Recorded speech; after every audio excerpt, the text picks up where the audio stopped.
Saudara-saudari, adik-adik, Bapak Ibu, para sahabat Tuhan Yesus di Paroki Santo Yosef Medari dan di Stasi Santo Tomas Yegan, juga para sahabat Tuhan Yesus dimanapun Anda berada, berkah dalam, salam semangat, sehat selalu, tetap bahagia, tekun berbuat baik, dan berkat Tuhan senantiasa beserta Anda semua. Marilah kembali kita belajar ilmu sejati pada hari Minggu tanggal 11 Desember tahun 2022, hari Minggu Advent yang ketiga. Kita mengawali belajar ilmu sejati dengan berdoa. Dalam nama Bapa, Putra, dan Roh Kudus. Amin. Ya Allah, pandanglah umat-Mu yang dengan tekun menantikan perayaan kelahiran Putramu. Bantulah kami agar kami bersukacita karena keselamatan yang seagung itu, dan dengan riang-riang merayakannya dalam ibadat yang meriah. Dengan pengantaran Tuhan kami Yesus Kristus Putramu yang hidup dan berkuasa bersama Dikau dalam persatuan Roh Kudus, Allah sepanjang segala masa. Amin. Para sahabat Tuhan Yesus terkasih, kita akan belajar ilmu sejati dari Injil Yesus Kristus menurut Matius bab 11 ayat 2 sampai dengan 11. Sekali peristiwa, Yohanes Pembaptis yang berada di penjara mendengar tentang pekerjaan Kristus. Lalu ia menyuruh murid-muridnya bertanya kepada Yesus, "Engkaukah yang akan datang itu, atau haruskah kami menantikan orang lain?" Yesus menjawab mereka, "Pergilah dan katakanlah kepada Yohanes apa yang kamu dengar dan kamu lihat. Orang buta melihat, orang lumpuh berjalan, orang kusta menjadi tahir, orang tuli mendengar, orang mati dibangkitkan, dan kepada orang miskin diberitakan kabar baik. Berbahagialah orang yang tidak sangsi dan tidak menolak aku." Setelah murid-murid Yohanes pergi, mulailah Yesus berbicara kepada orang banyak tentang Yohanes. "Untuk apakah kamu pergi ke padang gurun, melihat buluh yang digoyangkan angin kian kemari? Atau untuk apakah kamu pergi melihat orang yang berpakaian halus? Orang yang berpakaian halus itu tempatnya di istana raja. Jadi untuk apakah kamu pergi melihat nabi? Benar, dan aku berkata kepadamu, bahkan lebih daripada nabi. Karena tentang dia ada tertulis, lihatlah, aku menyuruh utusanku mendahului engkau. Ia akan mempersiapkan jalan di hadapanmu.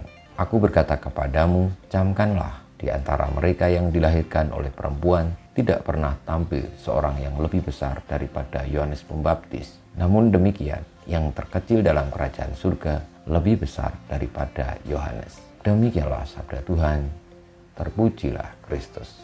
Para sahabat Tuhan Yesus yang terkasih, ketika mendengar kiprah Tuhan Yesus di antara umat Israel, Yohanes Pembaptis yang ada di penjara lalu meminta murid-muridnya yang menyertai Yohanes untuk bertanya kepada Yesus, apakah perlu untuk menantikan orang lain, ataukah Tuhan Yesus Sang Mesias yang telah dinanti-nantikan oleh umat Israel.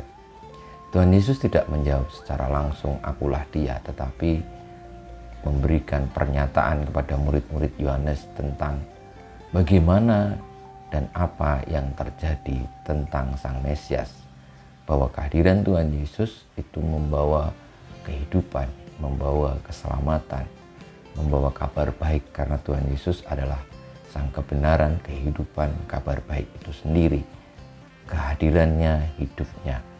Maka Tuhan Yesus tidak langsung mengatakan, "Akulah dia," karena Tuhan Yesus hendak menjelaskan bahwa Sang Mesias itu adalah kebenaran sejati. Sang Mesias itu adalah keselamatan yang akhirnya dialami oleh setiap orang yang percaya. Maka Tuhan Yesus juga mengatakan, berbahagialah yang tidak sangsi dan tidak menolak kebenaran, tidak menolak keselamatan yang ada di dalam Tuhan kita Yesus Kristus. Saudara-saudari yang terkasih, marilah kita juga di dalam hidup ini menyadari bahwa kebaikan Allah, sukacita, berkat, keselamatan itu ada di dalam Tuhan Yesus yang kita alami juga sekarang ini, hadir di dalam kebaikan-kebaikan. Kalau kita percaya pada Tuhan Yesus, artinya kita siap sedia melaksanakan yang menjadi berkat sabdanya dan juga turut mewartakan kabar gembira itu. Kita mohon berkat Tuhan, kemuliaan kepada Bapa dan Putra dan Roh Kudus seperti pada permulaan, sekarang, selalu, dan panjang segala abad. Amin. Ya Yesus, jadikanlah hati kami seperti hati-Mu.